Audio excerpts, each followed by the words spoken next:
quartier qui fait environ 5 km² de superficie et je vous dirais qu'il est à peu près de forme rectangulaire là, du sud vers le nord et dans une pente montante. Le quartier est délimité par le boulevard Jean Talon Est au nord, par le boulevard Henri Bourassa à l'ouest, par le boulevard du Loiret à l'est et il se termine à peu près au niveau de l'autoroute Félix-Leclerc au sud. C'est un quartier qui est presque entièrement résidentiel avec quelques secteurs commerciaux et plusieurs écoles. Des Jésuites tient son nom d'une société catholique qui se nommait ainsi à l'époque et c'est eux qui furent les premiers propriétaires de la seigneurie qui est maintenant le quartier qu'on connaît aujourd'hui.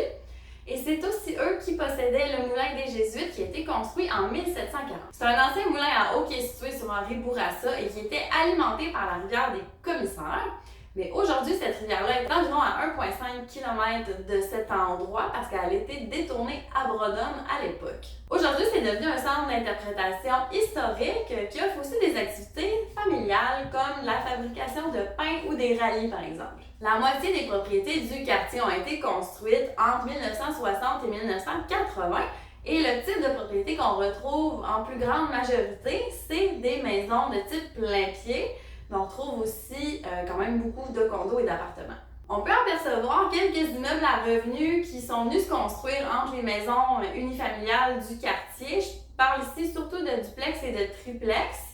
Et on peut apercevoir aussi des maisons à étage dans le quartier, mais c'est quand même plus rare que des maisons plein-pied. Ici, je vous montre une rue sur laquelle il y a plusieurs immeubles qui ont été bâtis de la même façon. En fait, c'est tous des immeubles de type jumelé, mais qui sont détenus en copropriété et ils sont situés juste à côté de la polyvalente de Charlebourg. La majorité des condos et des appartements du quartier sont situés soit au sud, longeant le boulevard Henri Bourassa, ou au nord, entre le boulevard Mathieu et le boulevard Jean Talon Est. Compte tenu de ces informations, vous ne serez sans doute pas surpris d'apprendre qu'il y a beaucoup plus de propriétaires que de locataires dans le quartier. Maintenant, parlons scolarité, parce qu'il y a plusieurs lieux d'enseignement dans le quartier Les Jésuites, c'est-à-dire qu'il y a 4 écoles primaires, une école secondaire, un cégep, une école de formation professionnelle et une école spécialisée pour les personnes sourdes et les personnes atteintes de troubles sévères du langage. Et ce que je trouve intéressant, c'est que la polyvalente, le cégep, le patro et l'apidrome sont tous situés dans la même zone. Pour ceux qui ne savent pas ce que c'est le patro de Charlebourg, en fait, c'est un camp de jour pour les jeunes.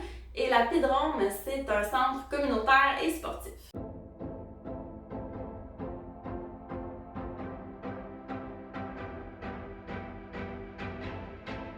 C'est ce qui conclut cette vidéo sur le quartier des Jésuites. J'espère que vous en aurez appris un peu plus. Et si vous trouvez mon contenu pertinent, n'hésitez pas à vous abonner ou à aimer mes vidéos. Bye!